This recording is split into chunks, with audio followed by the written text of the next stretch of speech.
গল্পের শুরুতেই আমরা গল্পের নায়ক লিয়াং রুইকে দেখতে পাই। ও নিজের মেমোরেবল প্লেসটাকে দেখার জন্য এসেছিল। তখনই ও এই ড্রামার ফিমেল লিড কিমকে দেখতে পাই। কিমকে দেখার পর কিছুক্ষণ ধরে ও কিমের দিকেই তাকিয়েছিল আর স্মাইলও করছিল।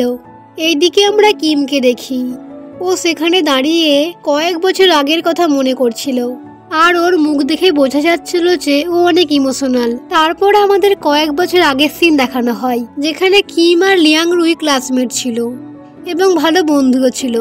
আর একদিন ওরা স্কুল শেষে এখানে এসে নিজেদের উইশ লিখে গিয়েছিল, যেখানে এত বছর পর ওরা দুজনে এসেছে। তারপর ওরা দুজন যখন এখান থেকে চলে যাচ্ছিল, তখন কিম লিয়াং রুইকে একটি ব্রেসলেট দেয়, যেরকম ব্রেসলেট ও নিজেও পরে রয়েছে। আসলে ওটি ছিল কাপল ব্রেসলেট, যা দেখে লিয়াং রুই তো অনেক খুশি হয়ে যায়। আর এভাবেই কাটছিল ওদের আনন্দের দিন। দেন আমাদের ওদের প্রথম দেখার সিন দেখানো হয়, যেখানে বাসে কিম বসেছিল। তখনই লিয়াং রুই ওকে গিয়ে সাহায্য করে, আর তখন থেকে শুরু হয়েছিল ওদের বন্ধুত্ব। আর এরপর থেকেই ওরা একসাথে থাকতো, একসাথে স্কুলে যেত। কিন্তু বেশি দিন এইটা আর চলেনি, কারণ একদিন লিয়াংকে লিয়াংয়ের ফ্যামিলি ওর কাছ থেকে অনেক দূরে নিয়ে চলে যায়। লিয়াং যেতে চায়নি, কিন্তু ওকে জোরজবরদস্তি নিয়ে যাওয়া হয়েছিল। লিয়াং চলে যায় আর কিম সেখানেই দাঁড়িয়ে রয়ে যায়। আসলে ওরা দুজনই দুজনকে লাইক করতো, কিন্তু কেউ কাউকে বলার কোনোদিন সুযোগ পায়নি। আর তখন থেকেই ওদের আর কয়েক বছর দেখা হয়নি। আর এত বছর কেটে যাওয়ার পর ওদের আবারও দেখা হয়েছে। দুজনেই দুজনের দিকে তাকিয়েছিল। দুজনের হার্টবিট অনেক বেড়ে গিয়েছিল, কিন্তু কেউ কাউকে কিছু বলছিল না। দেন আমাদের আবারও একটি পাস্টের সিন দেখানো হয়, যেখানে লিয়াং রুইকে কেউ মারছিল আর বলছিল যে ও যাতে কিমের কাছে আর ফিরে না যায়, কিন্তু ওই ব্যক্তিকে তার মুখ দেখানো হয় না।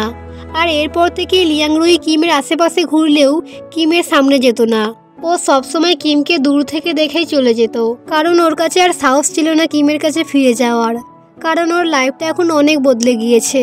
ও একবার চেষ্টাও করেছিল ফিরে যাওয়ার, কিন্তু সেটা ব্যর্থ হয়। ওকে নিয়ে গিয়ে প্রচুর মারধর করা হয় আর বোঝানো হয় যে ও যাতে আর নর্মাল লাইফে ফিরে না চায়। আর এরপর থেকে লিয়াং আর কিমকে দেখেনি কোনোদিন, আর এত বছর পর দেখছে। কিম ওকে অনেক খোঁজার পরও পেয়েছিল না। আর এত বছর পর ওরা দুজনেই দুজনের সামনে দাঁড়িয়ে রয়েছে, দুজনেই দুজনের দিকে তাকিয়ে, কিন্তু কেউ কাউকে কিছু বলার সাহস পাচ্ছিল না। দেন কিম ওর দিকে তাকিয়ে স্মাইল করে, যেটা দেখে লিয়াং রুইও স্মাইল করে। আর এখানেই আমাদের এই ছোট্ট ড্রামাটি শেষ হয়ে যায়। So bye bye guys, thanks for watching. যদি ভিডিওটি ভালো লাগে তাহলে ভিডিওটিকে লাইক করে দেন এবং চ্যানেলটিকে সাবস্ক্রাইব করে দেন। আর ড্রামাটি কেমন লাগলো তা অবশ্যই কমেন্ট করে জানাবেন।